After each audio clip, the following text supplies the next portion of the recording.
सबको जय मसीह की। मैं prophet Malkit happy family ministry से परमेश्वर के जूरी में आप सबका मैं स्वागत करता हूं और मैं आज फिर अपने वायदे के मुताबिक आपके बीच में हाजिर हूं, परमेश्वर का नया कलाम लेकर, नया वचन लेकर।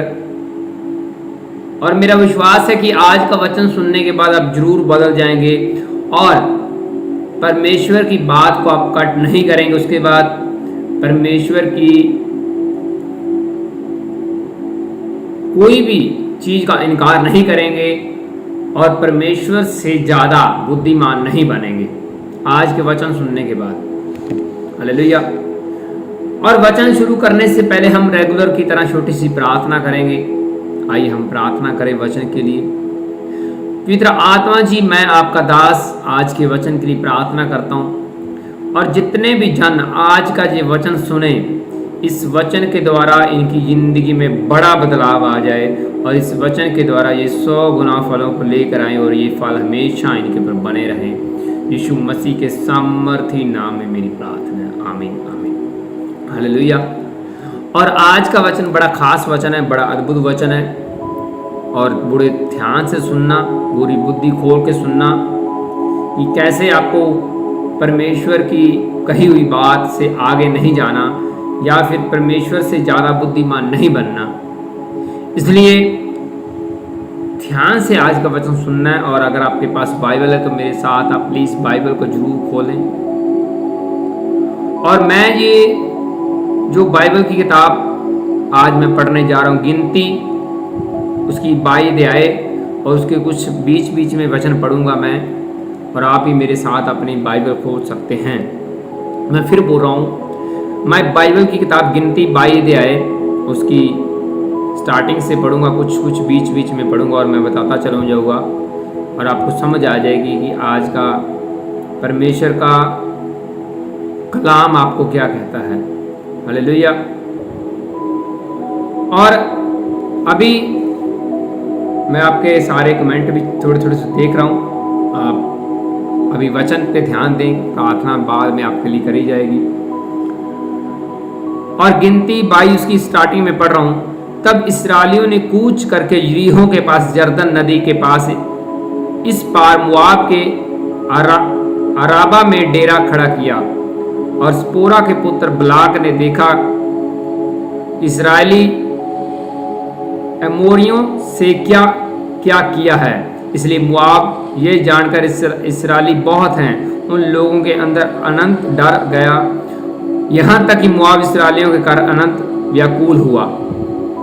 और जब इसराइली यरीहो के पास, यरदन नदी के पास मोआब के अराबा में डेरा लगाए बैठे थे, आ चुके थे, तो सपूरा का पुत्र बलाक जो था वो बड़ा डरा हुआ था, बड़ा घबराया हुआ था, वो टेंशन में था कि इसराइली इतनी गिनती में क्यों आ गए, हम कैसे, ये तो हमारा एरिया खा जाएंगे, ये तो हमारा सारा कुछ ले जाएंगे, सारा कुछ खत्म कर देंगे। और इसीलिए उसने उस राजा के पुत्र ने, स्पोरा के पुत्र बलाक ने ये मन बनाया था कि मैं किसी परमेश्वर के जन को बुलाऊंगा और उसके मुंह से ये बातें निकालूंगा, उनको बोलूंगा कि इनको श्राप दे, इसराइलियों को ये खत्म हो जाए, ये नष्ट हो जाए, इनकी कौम खत्म हो जाए। लेकिन उनको नहीं पता था कि इनके ऊपर तो परमेश्वर का हाथ है, किनके ऊपर, इसराइलियों के ऊपर। लेकिन उसने फिर भी एक परमेश्वर के जन सेवक को, बिल्याम को चुना कि उसको लेके आओ और वो इसराइलियों को श्राप दे, और ये हमारे एरिया में इतने आ चुके हैं, ये मिस्र से निकलकर यहाँ आ चुके हैं, और इनको ख़त्म करने के लिए मुंह से कुछ भी बोलेगा तो परमेश्वर उसके लिए वो सेम करेगा। उसके पास ये वरदान था बिल्याम के पास, वो जो भी मुंह से निकाले वो काम वैसा होता। श्राप निकाले तो वो श्रापित हो जाते थे, अगर वो आशीर्वाद दे किसी को तो उनको आशीर्वाद मिलता था। इसका मतलब क्या है? इसका मतलब ये हुआ कि परमेश्वर नहीं चाहता कि आप अपने मुंह से श्राप निकालें किसी के लिए, इसका मतलब ये भी है। और इसमें अभी मैं सीधा 22 को पढ़ रहा हूँ। उसने, राजा बलाक ने अपने सैनिकों को भेजा कि उस बंदे को लेके आओ, जो बिल्याम, उनको लेके आओ, हमारे एरिया में आए, वो इसराइलियों को श्राप दे, इतनी गिनती में हो चुके हैं, इनको ख़त्म हो जाना चाहिए, ऐसे ऐसे करके। तो इसमें लिखा, 9 में लिखा हुआ है, तब परमेश्वर ने बिलाम के पास पूछा कि तेरे यहाँ पुरुष कौन है। और अगर हम पिछली साइड पे जाएं, और उससे पहले हम फिर थोड़ा पीछे चलेंगे, इस वचन के थोड़ा और पीछे जाएंगे, और ताकि आपको अच्छे से समझ आ सके। और 6 में लिखा हुआ है, इसलिए आ और उन लोगों को मेरे निमित्त श्राप दे। जब राजे ने उन लोगों को भेजा, अपने सैनिकों को भेजा कि उस बंदे को बुला के लेके आओ, और राजे का ये हुक्म है कि वो इसराइलियों को श्राप दे, क्योंकि वह मुझसे अधिक बलवंत हैं, तब संभव है कि हम उन पर जयवंत हों और हम सब उनके देश को मार कर निकाल दें, क्योंकि ये तो मैं जानता हूँ कि जिनको तुम आशीर्वाद देता है धन्य होता है, जिनको तू श्राप देता है आश्रित होता है। तो मुआबी और मिदानी पूर्णिया भावी कहने की दक्षिण लेकर चले और बिलाम के पास पहुंचकर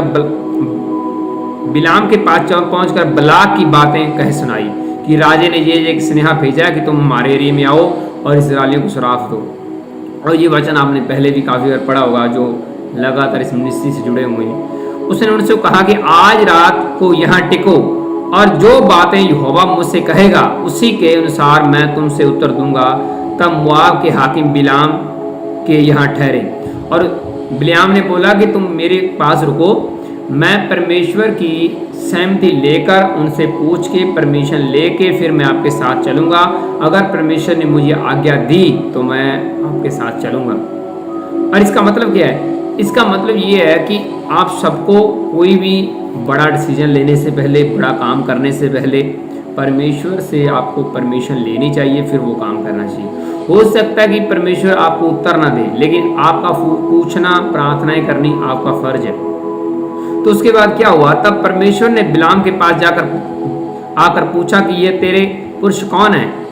तो बिलाम ने परमेश्वर के सपोरा के पुत्र मोआब के राजा बलाक ने मेरे पास कहकर भेजा है कि सुन, जो दल से निकल आए हैं उसमें भूमि ठप गई है, इसलिए आकर मेरे लिए उन्हें श्राप दे, संभव हो कि मैं उनको उससे लड़कर उनको बरबस निकाल सकूं। परमेश्वर ने बिलाम से कहा, तू इनके संग मत जा। और मैं फिर बोल रहा हूँ, और परमेश्वर ने इनको बिलाम को अनुमति नहीं दी कि तुम इस्राएलियों को जाकर राजे की बात मान के उनको श्राप नहीं देगा तुम।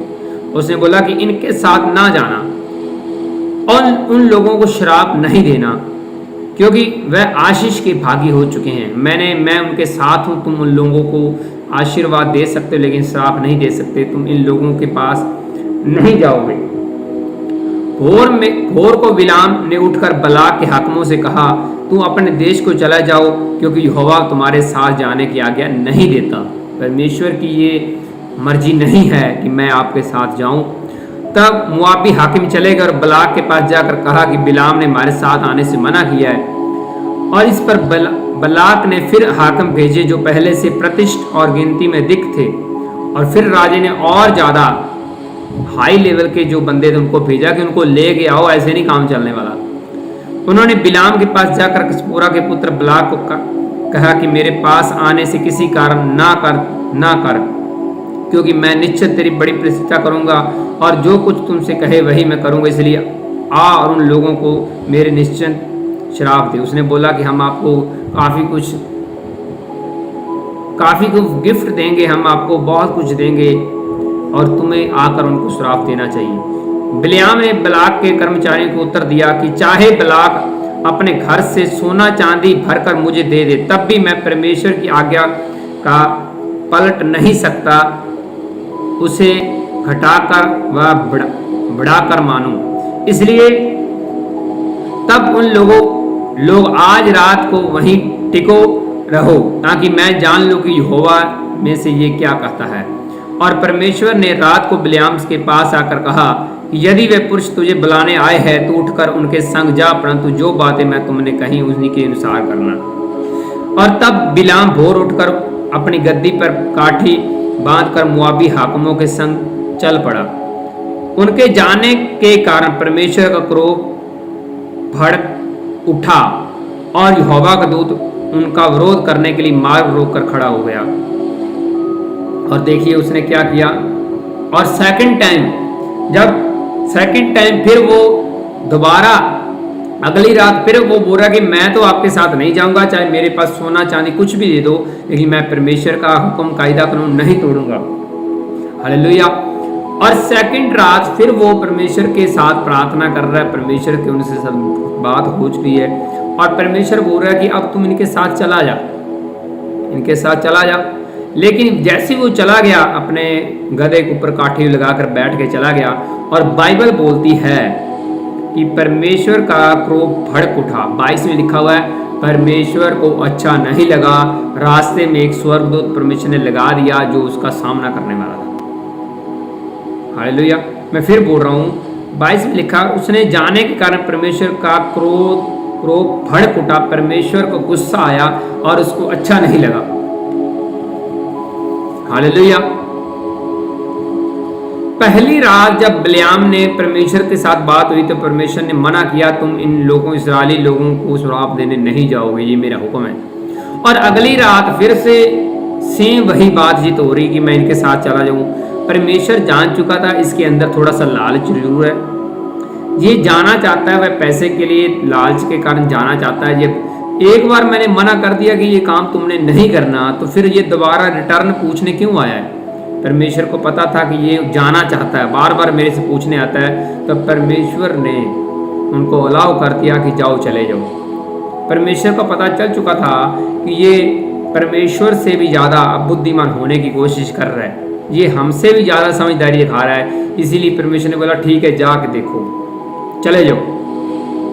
परमेश्वर ने अपना गुस्सा उसके ऊपर जाहिर नहीं किया, लेकिन उनकी मनोकामना के मुताबिक उनको भेज दिया। लेकिन अंदर ही अंदर परमेश्वर को गुस्सा आ रहा था कि ये मेरी बात सुनना क्यों नहीं चाहता, ये मानना क्यों नहीं चाहता। परमेश्वर ने उस टाइम अपना रिएक्शन नहीं बताया कि मैं आपके साथ गुस्से हूं, वो सामने उसके सामने उसने अपना गुस्सा प्रकट नहीं किया। अंदर ही अंदर वो परमेश्वर उनके साथ गुस्से में था। और जैसे ही वो चला जाता है, परमेश्वर को पसंद नहीं यार, वो गुस्सा हो रहा है कि क्यों गया। और रास्ते में से एक एंजल उनके रास्ता रोकने के लिए, उनको मारने के लिए खड़ा हुआ है। हालेलुया। परमेश्वर ने मना नहीं किया, अलाउ किया कि तुम चले जाओ। इसका मतलब क्या है? इसका मतलब ये हुआ कि आप, मैं और हम सब, कोई भी जन, कोई भी व्यक्ति परमेश्वर से ज़्यादा बुद्धिमान बनने की कोशिश ना करे। कई बार क्या होता है कि जब हम अपनी सलाह, अपनी एडवाइस सोचते हैं, विचारते हैं, हमें लग रहा होता है कि ये परमेश्वर की ये सोच ये रॉन्ग है, और जो हम डिसीजन ले रहे हैं, जो हमारी अपनी पर्सनली योजना है, ये अच्छी है, ये हम परमेश्वर से बड़ा बेस्ट सोच रहे हैं। परमेश्वर को तो इस चीज़ का पता ही नहीं है, वो तो छोटे बच्चे की तरह सोच रहे हैं, हम उनसे भी ज़्यादा समझ रहे हैं। और कई बार हमें परमेश्वर वार्निंग, चेतावनी दे के रखता है कि ये काम तुमने नहीं करना। लेकिन अनजान लोग जो अपने आप को बुद्धिमान समझ लेते हैं, धरती की जो सोचते हैं, उनको वो वही काम, वही मिस्टेक फिर वो करते हैं। और दूसरी साइड परमेश्वर उनसे नाराज रहता है, उनसे गुस्सा रहता है। लेकिन उनको लग रहा था कि हमसे तो परमेश्वर बड़ा खुश है, हम जो भी काम कर रहे हैं ना, परमेश्वर हमारे बड़ा खुश है, हमसे बड़ा खुश है। लेकिन आपको क्या पता कि अंदर परमेश्वर आपसे नाराज चल रहा है। वो आपका सामने तो गुस्सा नहीं जाहिर कर रहा, लेकिन वो दूसरी साइड वो आपको सजा देने वाला है। दूसरी साइड वो आपके ऊपर एक बड़ा, आपके लिए खतरनाक होने वाला, आपका टाइम खतरनाक होने वाला है। परमेश्वर का गुस्सा, क्रोध आपके ऊपर भड़कने वाला है। आप निश्चिंत होकर सो रहे हैं कि हाँ, सब कुछ मैंने तो अच्छा किया, लेकिन परमेश्वर की क्या इच्छा है, परमेश्वर की आपके प्रति सोच क्या है, आपको नहीं पता। वो सोचता क्या है मेरे बारे में, मैं किस तरह का हूँ, मैं इंसान किस तरह चल रहा हूँ। और ये पता कैसे चलेगा? ये बाइबल में ये आपके विषय में बारे में नहीं लिखा हुआ। ये आपका नाम राज है, आप इस तरह के बंदे हो, ये आपका नाम मोहन है, आपका नाम ये सीमा है, आपका नाम ये बाइबल में नहीं लिखा हुआ। और ये जानने के लिए परमेश्वर के जो नबी हैं, प्रॉफिट हैं, वो आपके ऊपर आपके नाम, आपका पता सब कुछ बता सकते हैं। वो उनके ऊपर प्रकट कर सकता है कि परमेश्वर आपसे के विषय में कितना खुश है, क्या कुछ सोच रहा है आपके विषय में, क्या परमेश्वर की रिएक्शन है। हाँ, कितने आप शुद्ध मन हैं, क्या है परमेश्वर की नज़र में, आप किस तरह के बंदे हैं, वो परमेश्वर अपने नबियों के ऊपर प्रकट कर सकता है।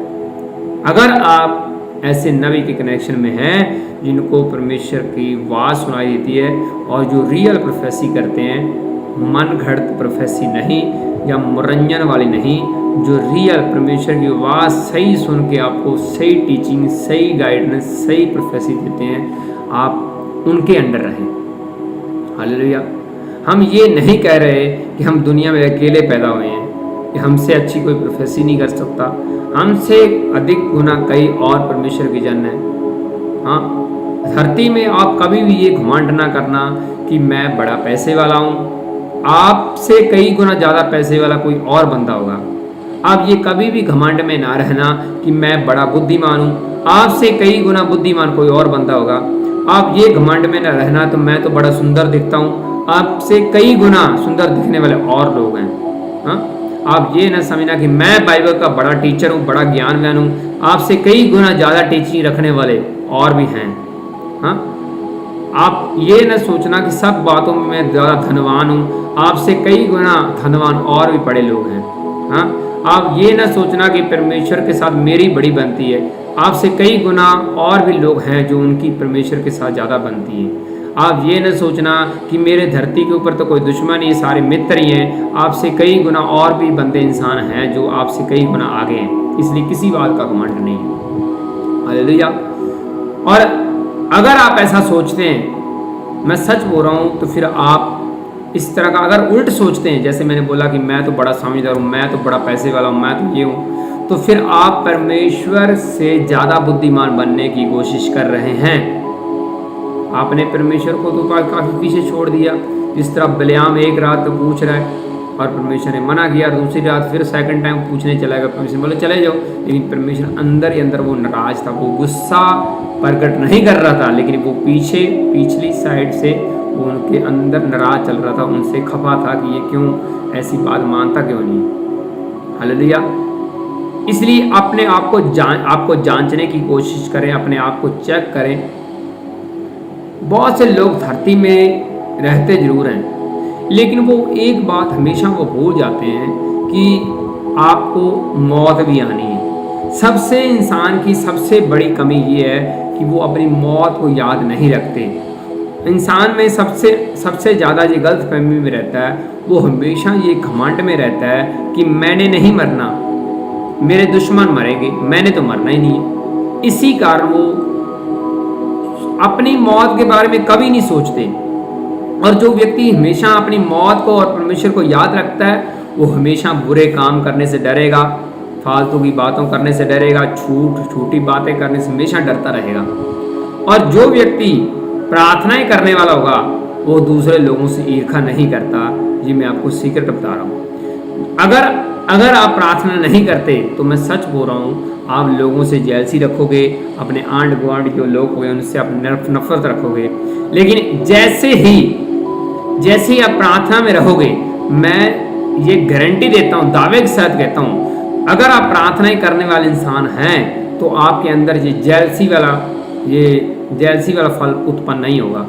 हाँ, आपसे कोई जेलसी रखेगा, लेकिन आपका मन नहीं करेगा, आपका हार्ट अलाउ ही नहीं करेगा कि मैं किसी बंदे से ईर्ष्या करूं या किसी बंदे के मैं नुक्स निकालूं। वो इस तरह का है, वो इस तरह का फालतू का, आपको ऐसे लगेगा कि मैं फालतू का टाइम वेस्ट कर रहा हूँ, मैं ये ऐसे कर रहा हूँ।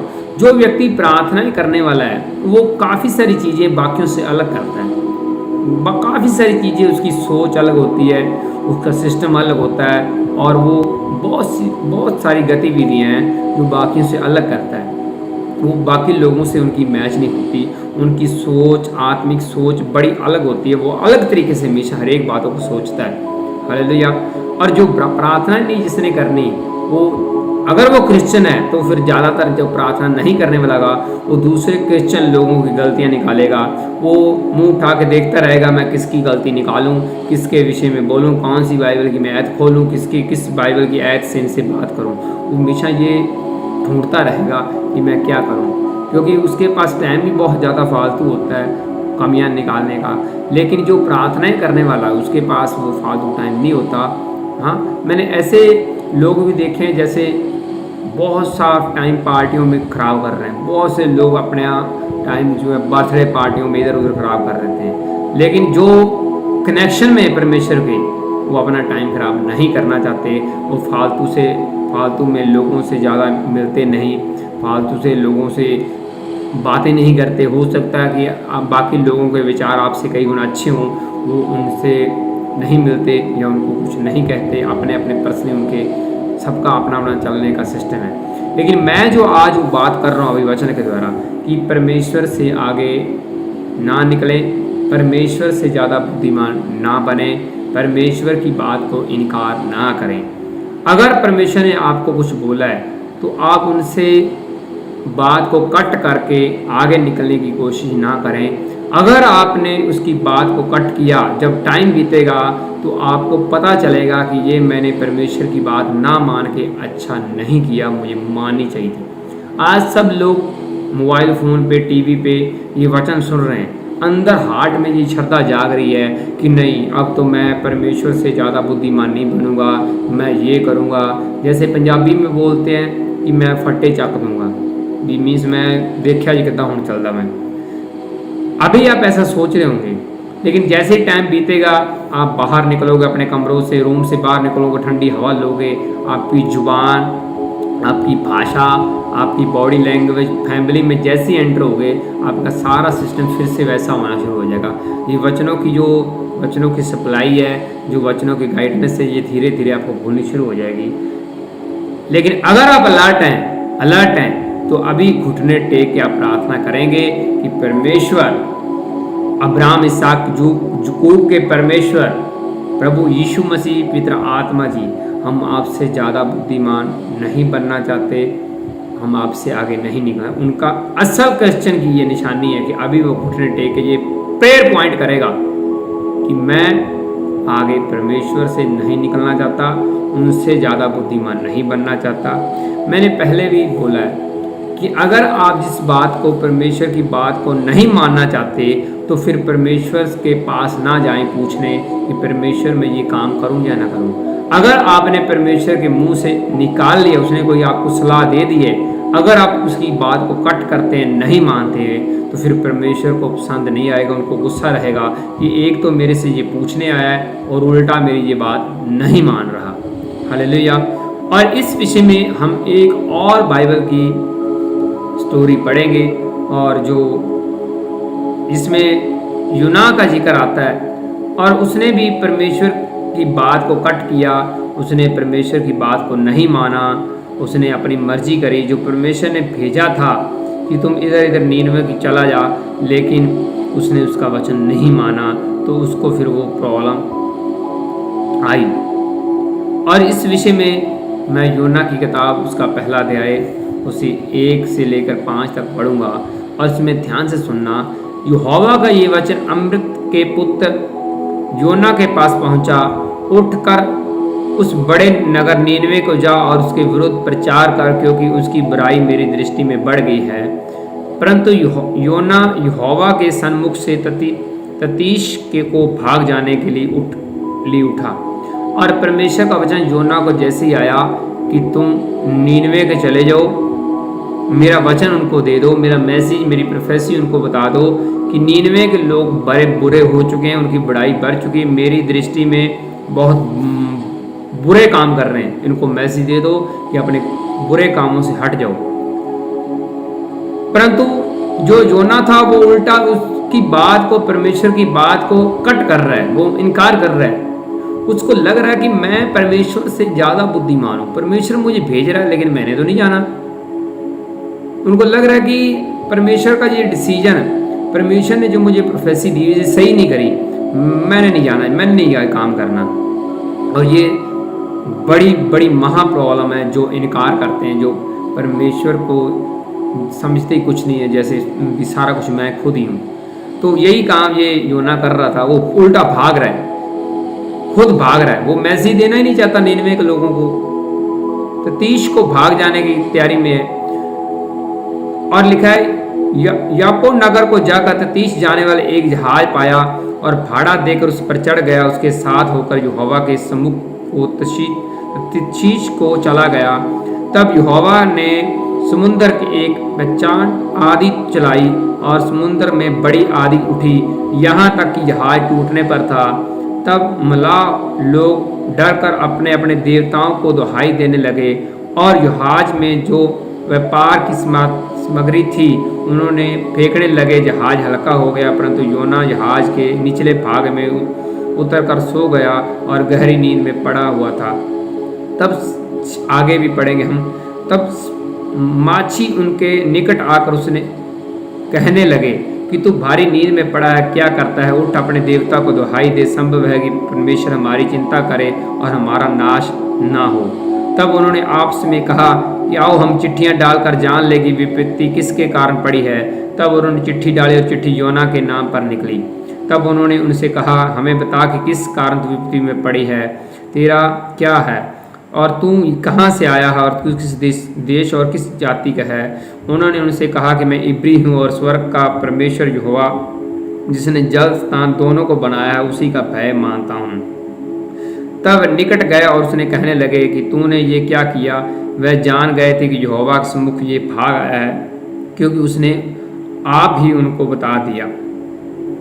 और यहाँ पे लिखा हुआ है कि योना ने सब कुछ बताया कि मैं परमेश्वर की बात को इनकार कर रहा हूँ। मैं मानता हूँ कि परमेश्वर ने सब कुछ बनाया, लेकिन मैं उनकी बात को कट करके भाग रहा हूँ। और उसने बोला कि तुम मेरे साथ मारे जाओगे इस जहाज में हो, बेड़े में हो, तो तुम ऐसा करो कि मुझे पानी में फेंक दो, तुम्हारी जान बच जाएगी। अभी भी योना नहीं बोला कि ठीक है, मैं परमेश्वर इनको माफ़ कर दो, इनको सजा ना आए, ये तूफान हवा रोक दो और मैं आपकी बात मानता हूँ। उसने बोला मुझे पानी में फेंक दो, मुझे मरना मंजूर है, लेकिन मैंने जाना नहीं नीनवे को मैसेज देने। अभी भी ठीठ बना हुआ है, इतना कुछ होने के बावजूद भी अभी भी ठीठ बना हुआ है। अभी भी उनको लग रहा है कि मैं परमेश्वर से कई गुना ज़्यादा बुद्धिमान हूँ। हाँ, मौत सामने, सारा कुछ तूफान आ चुके, सारा अभी भी बोल रहा है कि तुम मुझे पानी में फेंक दो, तुम बच जाओगे, मेरा तो होता है। और परमेश्वर ने फिर भी उसका ऐसे नहीं छोड़ा उनको। हाँ, और वो मछली के पेट में चला गया, एक बड़ी मछली उसको मुंह में सीधा उगल गई और 3 दिन 3 रात वहाँ पे रहा और उसको परमेश्वर ने संभाल के रखा। और बाद में बड़ी मछली थी, उसने उगल दिया, मीन्स फेंक दिया और किनारे पे आप बैठा हुआ। अभी भी वो जीवित था, आपने पढ़ा हुआ है। पर प्रौलक कहाँ पे है? प्रौलक कहाँ पे है? वो अपने आप को ज़्यादा बुद्धिमान समझ रहा था। उसको ये लग रहा था कि परमेश्वर जो सोचता है, ठीक है परमेश्वर सोचता होगा, लेकिन मैं उनसे कई गुना ज़्यादा अच्छा सोच रहा हूँ। वो परमेश्वर से ज़्यादा बुद्धिमान बनने की कोशिश कर रहा था हर बार।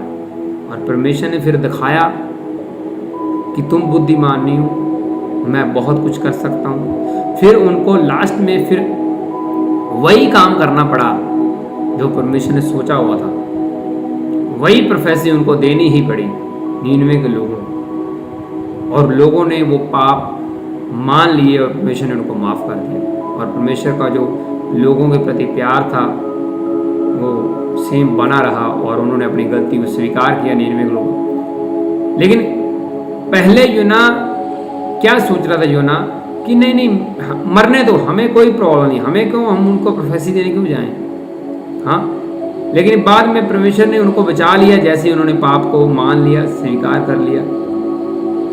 लेकिन अगर हम सीधे तरीके से पढ़ें तो योना अपने आप को बुद्धिमान बना रहा था, लेकिन परमेश्वर उनसे कई गुना ज़्यादा बुद्धिमान था। ये मैं क्यों बोल रहा हूँ कि परमेश्वर आपके जन्म से पहले परमेश्वर था, आपके मरने के बाद परमेश्वर रहेगा।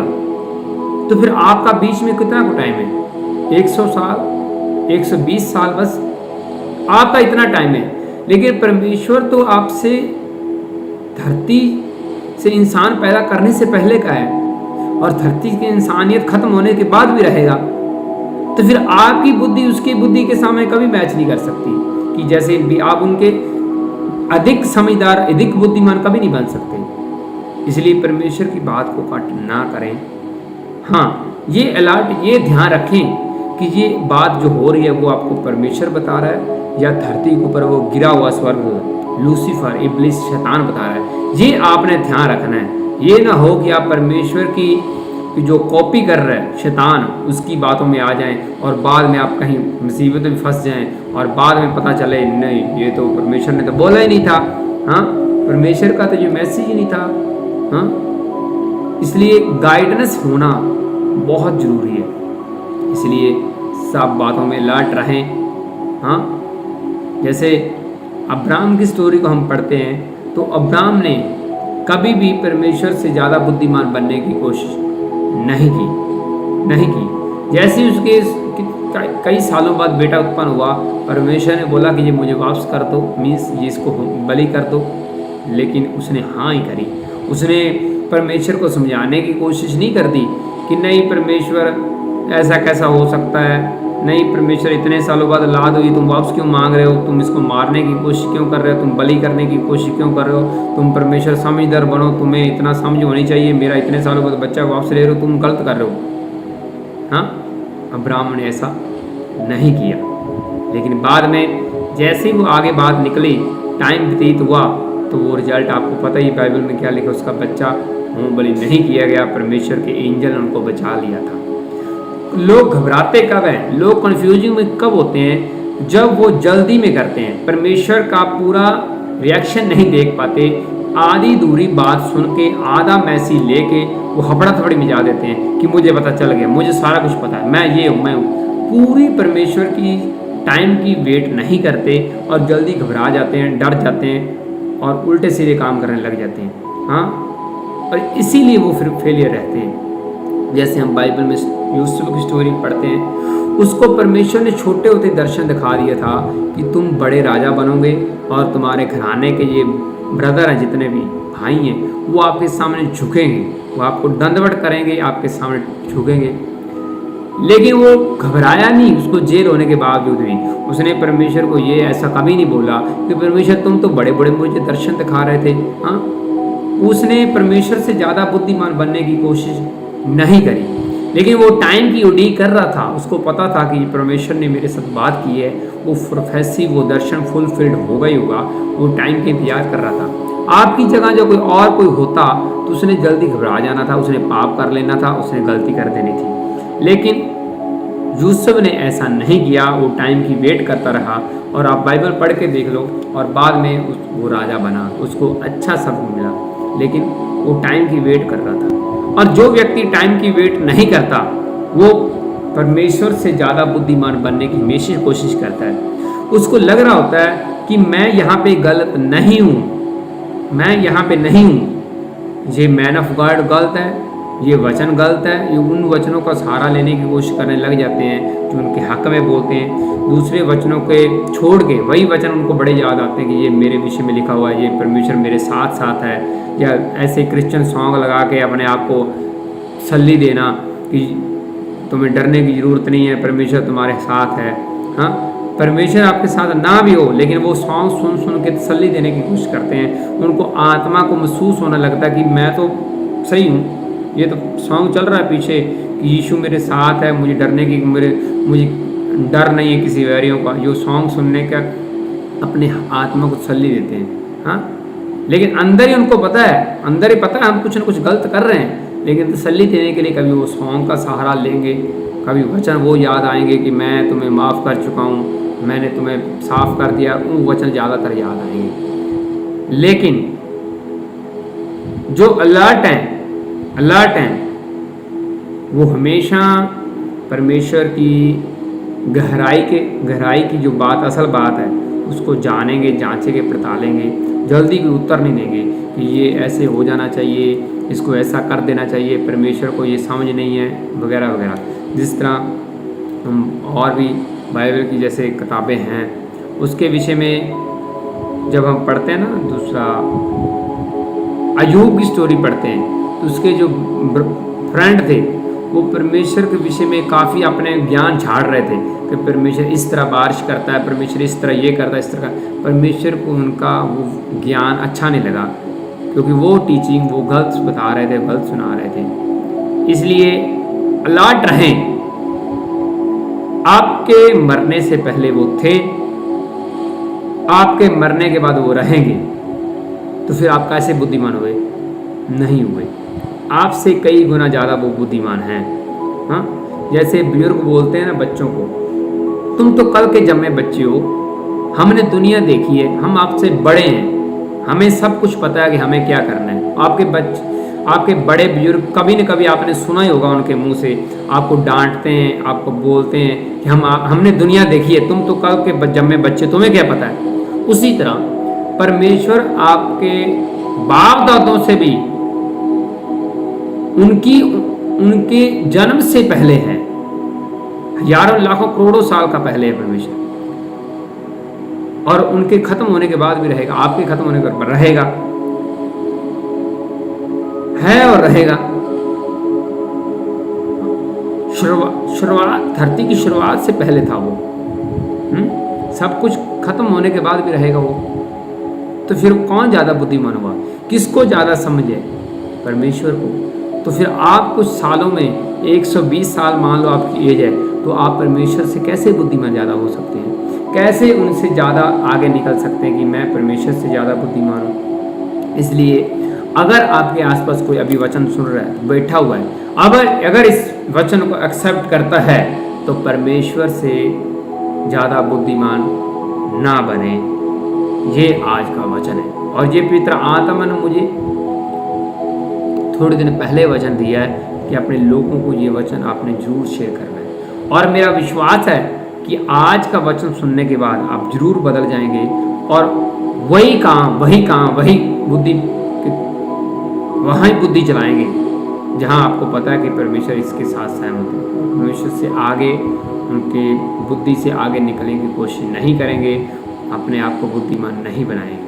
आइए हम वचन की प्रार्थना करें और फिर हम प्रार्थना में जाएंगे बीमारों के लिए।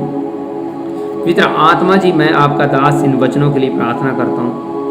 जितने भी जन आज का ये वचन सुन रहे हैं, जो अपने आप को स्वीकार कर रहे हैं कि हम परमेश्वर से ज़्यादा बुद्धिमान बनने की कोशिश नहीं करेंगे, पवित्र आत्मा जी इनका हार्ट बदल दो, इनका दिल बदल दो और ये चेंज हो जाए और ये परमेश्वर से ज़्यादा बुद्धिमान ना बने। पवित्र आत्मा इनको छुओ और इनको आज़ाद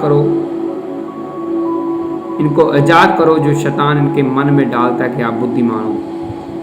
परमेश्वर, हम आपको स्वीकार करते हैं कि सबसे ज़्यादा बुद्धि आपकी है, और बाइबल ऐसा बोलती है कि परमेश्वर से मांगो तो आपको बुद्धि दिल से देगा। पवित्र आत्मा जी, आज हम वचन सुनने के बाद हम आपसे बुद्धि का अभिषेक मांगते हैं, वरदान मांगते हैं। आपकी बुद्धि हमारे अंदर काम करे, हमारी अपनी सोचें, पर्सनली सोचें नहीं, बल्कि परमेश्वर आपकी सोचें हमारे अंदर काम करें। आज के वचन को हम स्वीकार करते हैं, मान लेते हैं, और 100 गुना ये वचन हमारे लिए फलदायक बने। यीशु मसीह के सामर्थी नाम में हम मांगते हैं। आमीन, आमीन, आमीन, हालेलुया। और फिलहाल समय हो चुका है बीमार लोगों के लिए प्रार्थना करने का, और जितने भी लोग ये प्रार्थना सुनेंगे, स्वीकार करेंगे, विश्वास करें, परमेश्वर का आत्मा आपको छू के चंगा करेगा, और मेरे मुंह से निकली एक भी बात टलेगी नहीं। जो विश्वास करते हैं, आप अपनी बीमारी के ऊपर हाथ रखें, जहाँ भी आपकी समस्या बॉडी में किसी भी हिस्से में, और मैं प्रार्थना करने लगा। पवित्र आत्मा जी, मैं आपका दास इन सब लोगों को ऊपर लेहन करता हूँ स्क्रीन के द्वारा। परमेश्वर का आत्मा इनको छुए और तसल्ली दे यीशु मसीह के सामर्थ्य नाम में। इनकी बॉडी में जितनी भी बीमारियां, परेशानियां, दुख, तकलीफ हैं, वो सब इनको छोड़ के जाती रहे यीशु मसीह के सामर्थ्य नाम में। और जिनको मैं स्पिरिट में देख रहा हूँ, आत्मा में, जिनको बुद्धि में डिप्रेशन है, वो डिप्रेशन आपको छोड़ के जा रहे हैं यीशु मसीह के सामर्थ्य नाम में। परमेश्वर का आत्मा मुझे सिस्टर दिखा रहा है, उनके पेट की जो प्रॉब्लम वो आपको छोड़ के जा रही है। आपकी हर्नियाँ, रसौलियाँ, पथरियाँ, ये सब समस्याएं आपको छोड़ के जा रही है, वो बीमारियाँ गायब हो रही है यीशु मसीह के सामर्थ्य नाम में। मैं सर्वाइकल को जाते देख रहा हूँ, रीढ़ की हड्डियों की प्रॉब्लम से लोगों को जाते देख रहा हूँ। ब्लड की कमी पूरी हो रही है, बीपी लो बढ़ रहा है, जो नॉर्मल हो रहा है। परमेश्वर का आत्मा आपको छुए और सब बीमारियों से आज़ाद करे, चंगा करे। एंजल जाएं, आपके हाथों के ऊपर ऑयल लगाएं, मिरेकल मनी करें। परमेश्वर का आत्मा आपके साथ रहे, आप आत्मा से भर जाएं, मसीह से भर जाएं, आपको बुद्धि का वरदान मिले यीशु मसीह के सामर्थ्य नाम में। चंगे हो जाओ, जो चल नहीं सकते वो चलने लगे, जो देख नहीं सकते वो देखने लगे, जो सुन नहीं सकते वो सुनने लगे। सब बीमारियां यीशु नासरी के नाम से आपको छोड़ के जाती रहे। पुराने से पुराना बुखार, टाइफाइड बुखार, malaria, sugar, HIV, AIDS, cancer, सब बीमारियां इनको छोड़ के जाती रहे यीशु मसीह के सामर्थ्य नाम में। परमेश्वर का आत्मा आपको छुए और आजाद करे यीशु नासरी के नाम में। आप फ्री हैं और दुष्ट आत्माएं आपको छोड़ के जाती रहे। एंजलो दुष्ट आत्मा को पकड़ो और निकालो यीशु मसीह के नाम में। चिंगाई इनका हिस्सा हो यीशु नासरी के नाम में। परमेश्वर का आत्मा आपको तसल्ली दे और आप फ्री हो जाएं। आपके घरों में सुख शांति एंटर करे यीशु मसीह के सामर्थ्य नाम में। और ये सारी प्रार्थनाएं यीशु मसीह के सामर्थ्य नाम में हम मांगते हैं। आमीन आमीन आमीन। God bless you all. और फिलहाल अभी मेरा जाने का समय हो चुका है और फिर मिलेंगे रविवार की मीटिंग को नए वचन के साथ, नई प्रोफेसी के साथ, नए चिन्ह चमत्कारों के साथ।